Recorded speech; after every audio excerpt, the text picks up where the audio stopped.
On this episode of ECOTtv, we ride over to New Bremen, Ohio to look back at the history of the bicycle at the Bicycle Museum of America.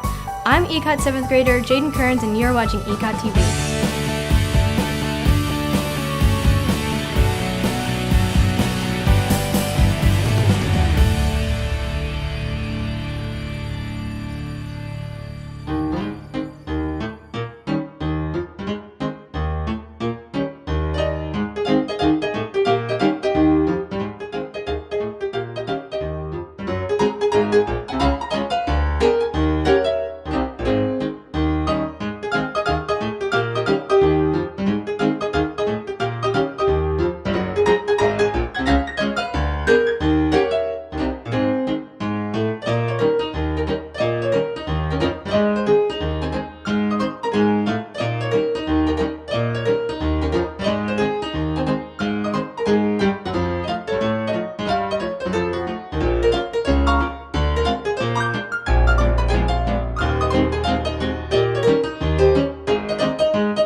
Now let's look at the responses from our last question of the week. Last time we asked you, what was your favorite part of the winter break and why?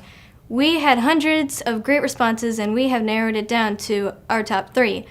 Alicia writes, my favorite part about winter break was being with all my family and sitting and laughing about old times while playing board games.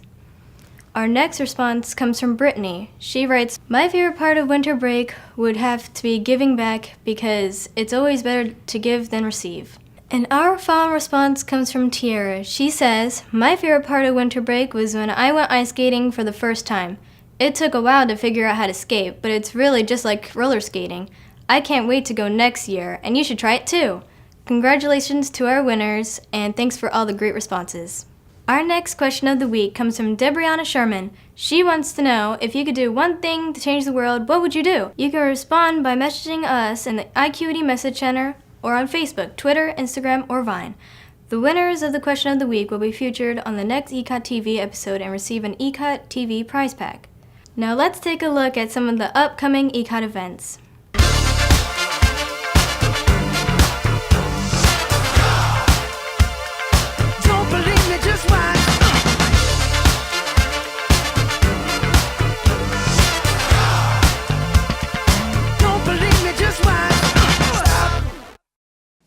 Hi, I'm Chris. And I'm Sean. And we're the History Geeks.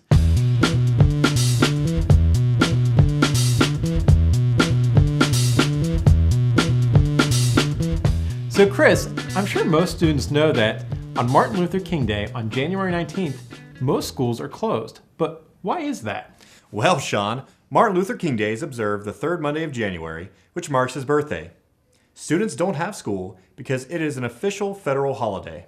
Okay, so can you tell us a little bit about why this day is so important?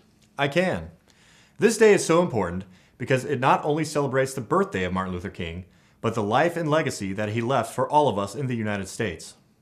That's right, it was Martin Luther King who became the voice of the organized civil rights movement in the 1950s and 1960s. Through his leadership, all Americans saw how terrible things were in the South for African Americans. This also caused them to look at their own communities in the North and realize not everything was perfect there either. His eloquence, most famously encapsulated by his I Have a Dream speech in 1963, made Americans and politicians realize that the injustice of discrimination must end. If one American is denied civil rights, then all Americans are denied civil rights. After all, our national motto is E pluribus unum, means out of many, one. That's right, Sean. It was Martin Luther King that led the fight to unite all Americans and judge each other by the content of our character, not the color of our skin. So as you are enjoying your day off school, take a minute to remember why it is that we observe the birthday of Martin Luther King. Until next time, I'm Chris. And I'm Sean. And we're the History Geeks.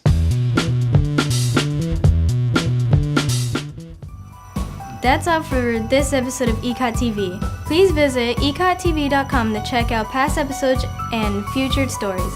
Remember, if you have an idea or would like to be featured on a future episode of ECOTtv, send a message in the iQT message center. For everyone here at ECOTtv, I'm Jaden Kearns, and as always, thanks for watching.